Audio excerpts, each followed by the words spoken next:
눈동자같이 씻기시고 라는 제목으로 말씀을 나누겠습니다. 이 다윗의 이제 기도라는 시의 제목입니다. 이게 시편 17편인데 뭐 제목이 붙어 있죠. 다윗의 기도. 그래서 뭐 기도에 관한 이런 시가 아닐까 싶습니다. 그래서 오늘 하나님은 이 다윗을 말씀하는데 이 다윗을 지칭할 때 꼭 이런 표현을 쓰지요. 다윗은 내 마음에 합한 자다. 정말로 이 다윗이 하나님 앞에 합한 자인가? 여러분 근데 다윗은 어떤 합한 자냐? 하나님께 항상 기도의 제단과 기도의 자리로 나아갔던 다윗입니다. 그가 잘못했을 때도 즉각적으로 기도의 자리로 나아가는 것을 성경을 통해서 보게 되죠. 그래서 다윗이 분명히 때로 이 말년에 실수도 하고 하지만 결국 하나님께서 다윗을 표현하는, 그리고 바울을 통해서 또한 다윗을 표현하는 그런 말들은 내 마음에 합한 자라는 거예요. 그래서 이 다윗의 이러한 기도의 이런 모습들을 통하여서 우리가 배울 수 있는 것들이 굉장히 많습니다. 시편에서도 이 기도에 대한 내용들이 굉장히 자주 나오죠. 찬양도 나오지만 기도에 대한 내용이 많이 나옵니다. 그래서 시편 17편도 특별히 다윗의 기도, 구조적으로도 이제 1절에서 5절까지 정도로 해서 다윗이 뭔가 지금 어려운 상황 속에서 결벽을 주장하고 있고요. 6절에서 12절까지 이 원수의 공격으로부터 또한 기도를 합니다. 하나님 저를 지키소서, 눈동자같이 지키소서. 그리고 13절에서 15절까지 원수의 멸망과 자신의 구원을 위해서 이제 기도를 하죠. 이렇게 나눠서 이제 볼 수 있는데, 이 새벽에 구조적으로 분석을 하고 길게 할 수는 없으니까 한번 간단하게 몇 가지만 교훈을 한번 찾아보겠습니다. 일단 처음에 뭐라고요? 결벽을 주장합니다. 주님, 하나님, 저는 잘못한 게 없습니다. 뭔가 굉장히 호소를 하고 있습니다. 봐봐요. 17편 1절에 여호와여 의의 호소를 들으소서, 나의 울부짖음에 주의하소서. 지금 나의 호소를 들어달라는 거예요. 뭐라고요? 의의 호소를 들어달라. 나는 의롭습니다, 주님. 나는 의롭습니다. 나의 기도에 귀를 기울이소서. 그 다음 2절에 주께서 나를 판단하시며 주의 눈으로 공평함을 살피소서.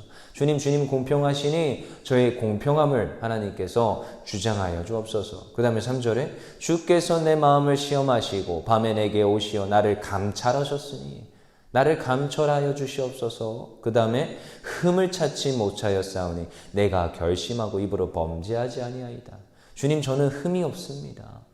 저들이 말하는 어떠한 오해 섞인 그런 말 가운데서 저는 흠이 없습니다 라고 얘기하고 있어요. 그 다음에 4절에 사람의 행사로 논하면 나는 주의 입술의 말씀을 따라 스스로 삼가서 포악한 자의 길을 가지 아니하였사오니 저는 포악한 길에 서지 않았습니다 하면서 계속 자기를 지금 변론하고, 하나님, 저는 이러한 모습입니다 하면서 하나님께 기도로 나아갑니다.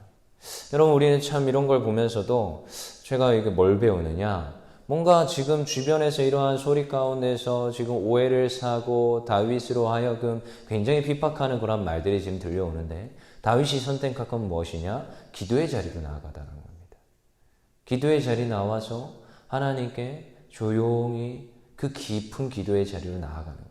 그러면서 뭐라고 하느냐?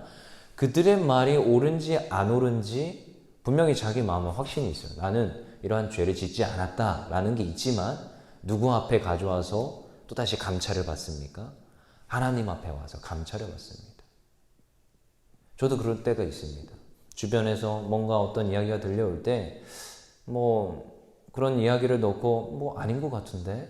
라고 하지만 사실 귀담아 놨다가 하나님 앞에 가서 물어요. 하나님, 이게 이만저만 하는데. 근데요, 그때 깨닫게 하시고 돌이키게 할 때도 있습니다. 자기 자신을 돌아보는 거예요. 누구 앞에서요?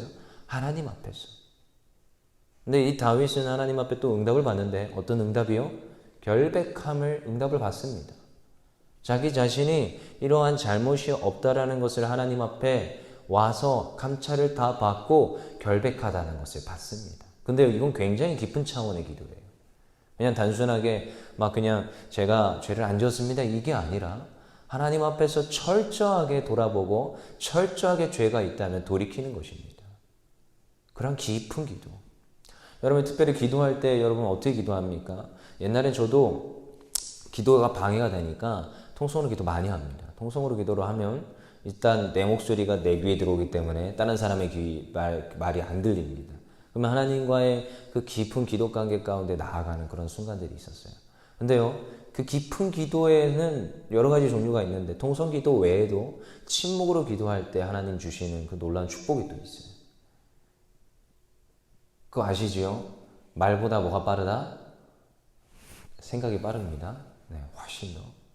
내가 말로 분명히 한 몇 가지, 한 10가지 기도를 하지만 때로는 이 한정된 시간에 10가지 기도하는 시간 동안 수십 가지의 기도를 할 수 있는 게 침묵의 기도예요. 그래서 침묵의 기도 가운데 하나님께 간절히 아뢰는 거죠. 그리고 또 혹시나도 내 말 기도를 누가 듣고 또 오해를 살 수 있는 이런 여지들이 있기 때문에 추측을 하는 여지가 있기 때문에 뭐 때로는 이러한 침묵의 기도 가운데서 하나님께 긴밀하게 나아가는 경우도 있다라는 거예요. 그래서 다윗이 굉장히 지금 깊은 기도로 나아가는 것을 이 지금 본문은 가리키고 있어요. 하나님 앞에 감찰받고 하나님께 간절히 구하는 그 상태가 지금 다윗의 시에서 흐르고 있더라는 거죠. 이러한 것들을 우리는 배웁니다. 뭐라고요? 하나님 앞에 나와서 하나님께 무엇인가를 감찰받고 하나님의 응답을 구하는 태도예요. 근데요, 그 기도의 응답을 구하는 것이 그냥 단순한 그 기도의 응답을 구하는 게 아니에요. 하나님께 응답해도 되고 응답 안 해도 되고가 아닙니다. 기도 응답에 명확한 확신을 가지고 있어요. 한번 볼까요? 6절에 보니까 같이 읽어보겠습니다. 시작. 하나님이여 내게 응답하시겠으므로 내가 불렀사오니 내게 귀를 기울여 내 말을 들으소서. 하나님께서 내게 응답하신답니다. 하나님께서 내게 응답한다는 그 확신을 가집니다. 하나님 내게 기울이시사 내 말을 들으소서. 여러분, 여러분들의 기도는 어떠합니까? 하나님 앞에 내가 기도했을 때 하나님 내 기도 들으신다는 확신이 있습니까? 확신이 있어야 돼요. 어제도 여기 나오셔서 선교사님이 그러시죠. 구원의 확신이 있습니까? 무슬림 그들은 구원의 확신이 있다고 자신 있게 말한답니다. 모르겠어요. 근데 그들은 전 한편으로 그런 얘기를 들으면서 굉장히 도전이 돼요. 왜 그 다른 종교의 그 잘못된 걸 믿는 이들도 진리 아닌 것, 사실 약 파는 거거든요. 그 약 파는 것에도 확신을 가지는 그들이 있는데 왜 진리이고 확실한 걸 믿는 사람들이 확신을 가지지 못하는 것을 좀 굉장히 많이 봅니다. 심지어 부서 아이들까지도 그럽니다. 그래서 그건 계속 반복적으로 알려줘야 돼요. 쉐마 교육이라고 했죠. 반복적으로, 지속적으로 확신을 가져라. 구원은 확신이 있습니다. 우리 확신을 가져야 돼요. 누가 승리했어요? 예수님이 승리했기 때문에. 그래서 우리는 승리의 확신도 가질 수 있어요. 예수님이 승리했기 때문에 그를 따르고 그를 믿는 이들은 반드시 승리하게 되어 있습니다. 그리고 또 한편으로는 기도 응답의 확신을 누려야 돼요. 기도하며 응답하신다는 확신을 가져야 됩니다. 왜요? 하나님의 자녀이기 때문에. 근데요, 분명히 그랬어요. 계속 얘기하지만 yes, no, wait로 응답하신댔습니다. 근데요, 이건 다 사실 세 가지 다 응답하는 겁니다. 지난번에 한 책 소개해드렸죠. 5만 번 기도 응답받은 조지 뮬러. 5만 번 기도했는데 5만 번 응답받았다고요. Yes, no, wait. 이건 응답이에요. no가 왜 응답이냐? 응답입니다. 아이가 칼을 달라 하는데 칼을 줄 부모가 있습니까? 그건 응답이에요. 아이에 대한. 그러니까 하나님께서는 우리의 필요하지 않은 어떠한 유익하지 않은 것을 주시지 않습니다. 근데 그건 응답입니다. 그리고 때로는 하나님의 때 필요에 따라서 주는 웨이트가 있다는 거예요. 하나님의 때가 참에 주더라. 그래서 기도 응답의 확신을 누려야 돼요. 다윗은 그것을 누렸습니다. 뭐라고요? 하나님이여 내게 응답하시겠으므로. 이건 뭐냐? 완료형입니다. 완료형. 하나님은 내게 응답한다. 이 확신을 가졌습니다. 왜요? 나는 하나님의 자녀이기 때문에. 하나님께서 나를 자녀 삼아 주셨기 때문에 자녀된 특권으로 응답의 확신을 누리는 것입니다. 근데요, 특별히 그는 어떠한 또한 확신을 가졌느냐? 8절. 나를 눈동자같이 지키시고 주의 날개끈을 아래에 감추사. 하나님 주시는 기도 응답의 확신을 누리는데 지금 특별히 주변에 있는 많은 환난과 어려움과 그 고난 가운데 있습니다. 그래서 이 다윗의 기도는 뭐냐? 그들로 하여금 나를 지켜달라는 건데 어떻게 해요? 눈동자같이 지켜달라는 것입니다. 우리 굉장히 이러한 기도 많이 하잖아요. 하나님 저를 눈동자같이 살피시고. 이러한 말들을 이 다윗의 시편에서 굉장히 자주 등장합니다. 계속 지켜보는 여러분, 이것은 자녀를 지켜보시는 하나님의 시선을 생각하면 됩니다. 우리가 부모로서 아이들을 바라보는 우리 부모들의 시선을 생각하면 됩니다. 눈동자같이 지킵니다. 아이가 돌아다니는데 계속 쳐다봐요. 그 아이가 뭔가 잘못되지 않을까? 필요가 있나? 그 아이가 혹시라도 넘어졌을 때 내가 다시 일으켜줘야 되기 때문에 눈동자같이 지켜보는 것이 부모의 마음입니다. 하나님 아버지가 그런 분이라고요. 그러면요, 기도하기 전과 기도한 후가 다릅니다. 뭐가 다르냐? 기도 응답의 확신을 누리는 자는 기도를 했어요. 그러면은 기도하고 나서 일어났는데, 자, 즉시로 응답이 안 됐다 칩시다. 하나님, 제게 돈을 주옵소서. 돈 안 줄 수 있습니다. 안 줘요, 거의 대부분. 근데 그 기도가 끝난 다음에 뭐가 바뀌었습니까? 내 마음의 상태가 바뀝니다. 때로 이런 기도 하죠. 집에서 남편이 워낙에 핍박을 하니까 남편을 핍박하지 않게끔 하여 주시옵소서. 기도를 했어요. 자, 근데 딱 일어났는데 집에 갔는데 남편이 핍박을 해요, 안 해요? 합니다. 그게 뭐 쉽게 되는 것 같지요. 웨이트가 굉장히 필요해요. 근데 뭐가 바뀌었느냐? 아내의 마음의 상태가 바뀝니다. 하나님 응답하여 주신다. 하나님 응답하셨다. 자, 그럼 뭐가 바뀌는지 아십니까? 아내가 바뀝니다. 그럼 아내가 바뀌면 뭐가 일어나느냐? 남편에게 대하는 태도가 바뀌고, 말이 바뀌고, 반찬이 바뀌고, 집에서의 행태가 달라집니다. 그럼 그걸 바라보는 남편은 어떠냐는 거예요. 그래서 기도하는 사람들의 특성이 있어요. 누가 바뀌냐? 내가 바뀝니다. 내가 평안을 누리고 기쁨을 누립니다. 상황은 바뀌지 않았어요. 근데 하나님께서 나를 눈동자같이 지키시고 나에게 응답하신다는 확신이 있으면 내가 평안하고 내가 기쁨을 누리고 내가 완전히 180도 다른 삶을 살아가더라는 것입니다. 이게 기도 응답을 누리는 자의 특성이라는 거예요. 그 뒤에 계속 이어지죠. 그들이 나를 사자같이 은밀한 곳에서 엎드려서 나를 노리나. 그들은 뭐예요? 지금 사자로 표현합니다. 악한 마귀를 뭐라고 표현합니까? 대부분 사자로 표현합니다. 우리를 잡아먹으려고 하는, 지금도 주변에서 배회하고 있는 사자로 표현하는데, 그들은 누구의 권세를 따라서 누구의 권세의 통치를 받고 있느냐? 사탄 마귀의 권세를, 그들에 따라서 그들의 통치와 다스림을 받고 있는 존재들입니다. 그래서 우리를 뭔가 핍박하고 우리에게 어려운 말들과 어려움을 주는 존재들이 있다면 그것은 반드시 사탄 마귀가 계략을 품은 것이고 우리를 이간질하는 것입니다. 왜요? 하나님의 자녀들이 잘 되는 걸 원하지 않기 때문에. 사탄 마귀를 제가 표현할 때는 물귀신이 딱 적당하다고 생각해요. 그들에게 선고된 심판은 저기 지옥입니다. 근데 자기들만 가고 싶지 않아요. 누구도 같이 데리고 가고 싶어요? 하나님의 사랑을 받는 하나님의 자녀들도 같이 끌고 가고 싶은 게 그들의 마음이에요. 그래서 지금도 삼키려고 주변을 배회하면서 돌아다니더라는 거예요. 그래서 이 시간에도 졸개를 보내가지고 하나님의 말씀을 못 들게 하고 졸게 합니다. 그게 사탄 마귀의 짓이라는 거예요. 근데요, 그들로 하여금 그들에게서 하나님께서 나를 지켜주시옵소서. 근데요, 그들은요, 때로는 잘 됩니다. 그럼 굉장히 억울하죠. 하나님, 저로 하여금 잘 되게 해주시면 되는데, 왜 저들은 잘 됩니까? 굉장히 불합리한 속에서 있습니다. 하나님, 저는 하나님 앞에 기도하고, 하나님 앞에서 열심히 신앙생활 하는데, 저들은 나를 핍박하고, 저들은 저 세상에서 아주 재미있게 힘차게 살아가는데, 지금 이 황금 연휴라고 해가지고 놀러도 다니고 아주 그냥 떵떵거리고 지금 살아가는데 왜 저들은 잘 됩니까? 지금 14절에 보니까 뭐라고 합니까? 여호와여, 이 세상에 살아있는 동안 그들의 분깃을 받은 사람들에게 주의 손으로 나를 구하소서. 그들은 지금 분깃이 있어요. 지금 뭔 말을 하고 있는 거 알겠습니까? 근데요, 그들은 주의 제물로 배를 채우고 자녀로 만족하고 그들의 남은 산업을 그들의 어린아이들에게 물려주는 자니이다. 자, 여기서 보여주십니까? 그들은 떵떵거리고 잘 사는 모습이 있어요, 지금.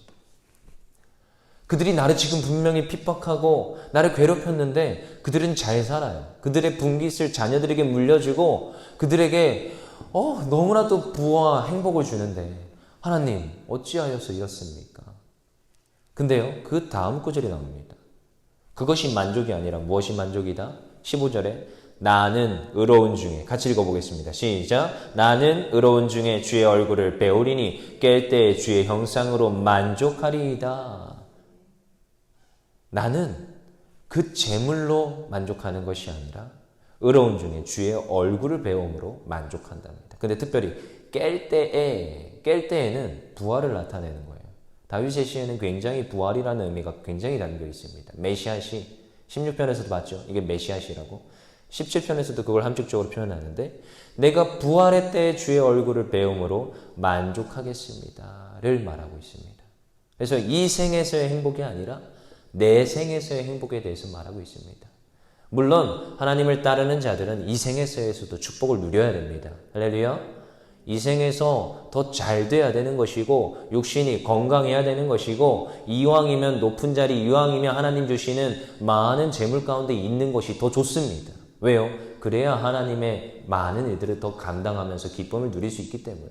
근데 때로는 하나님께서 필요에 따라서 많은 고난과 힘겨움과 재물을 안 주시는 경우도 있습니다. 그건 뭐 하나님 마음이죠. 근데요, 그것이 중요하지 않습니다. 뭐가 중요합니까? 내 생에서의 축복.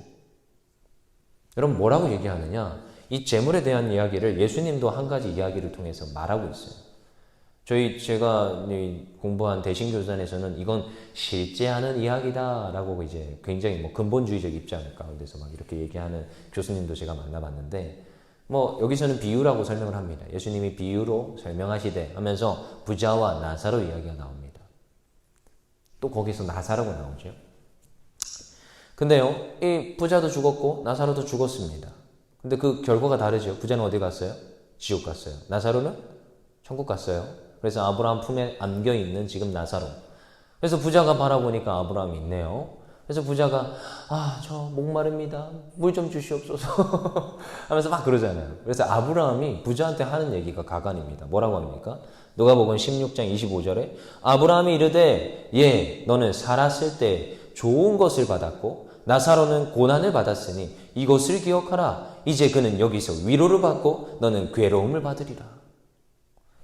너는 지상에서 좋은 것을 받았으니 재물을 받았으니 나사로는 고난을 받았으니 이것을 기억하라. 나사로는 여기서 위로를 받으리라. 여러분 내 생의 축복이 내 생의 재물이 중요합니까? 결국 결과가 어떻습니까? 비유해서 말하고 있잖아요. 너는 지상에서 좋은 것을 받았으니 나사로는 고난을 받았으니 하지만 결과는 뭐예요? 너는 지옥에 있고 나사로는 위로와 평안을 받는다. 여러분 어떠한 만족을 누리고 싶으십니까? 우리가 기도할 때 무엇에 초점을 두고 기도해야 됩니까? 물론 필요도 구해야 됩니다. 우리의 어려움을 해결해 달라고 구해야 됩니다. 하지만 그것이 본질은 아니라는 거예요. 이 지금 다윗의 깊은 기도의 세계를 아시겠습니까? 하나님 저를 결백합니다. 저는 너무너무 결박합니다. 하지만 또 기도해야죠. 하나님 저의 악인으로부터 지켜주시옵소서. 저 악인의 저런 핍박과 어려움으로부터 저를 해방되게 하여 주옵소서. 이러다가 하나님 괜찮습니다. 저는 저 후생에서의 삶으로 만족하겠습니다. 말하는 이 다윗의 기도의 흐름을 이해하시겠습니까? 오늘 우리가 무슨 기도를 해야 됩니까? 하나님 저를 지켜주시옵소서. 하나님 저로 하여금 저들이 나를 핍박할지라도 이겨낼 수 있는 힘과 능력을 주옵소서. 하나님 그럼에도 불구하고 나에게 평안과 위로를 주시는 줄 믿습니다. 이 땅에서의 기쁨과 만족이 아니요 하나님 주시는 부활 소망을 갖게 하여 주시고 저 천국 가서 하나님과 함께 즐거이 누릴 수 있는 하나님의 백성 되게 해달라고, 하나님의 통치를 받게 해달라고, 하나님의 다스림 가운데서 기쁨과 평안함을 누리게 해달라고 그렇게 기도해야 되는 것이 우리의 본분인 줄 믿습니다. 오늘도 우리가 그래서 기도해야 될 것은 말씀과 기도로 거룩하여져서 날마다 하나님 우리를 붙잡아 주시옵소서. 하나님 이 땅에서 어떠한 것이 아니라 하나님 주시는 평안과 기쁨을 누리는 삶이기 원합니다. 하지만 우리가 기도할 때 하나님께서 응답하여 주시고 하나님 오늘도 우리에게 좋은 것 주시는 줄 믿습니다. 더욱더 기도하여서 나아가는 하나님의 백성들 되게 해달라고, 오늘도 성령의 충만함으로 기름 부어달라고 그렇게 기도해야 될 줄 믿습니다. 우리 시간 다 같이 기도하겠습니다.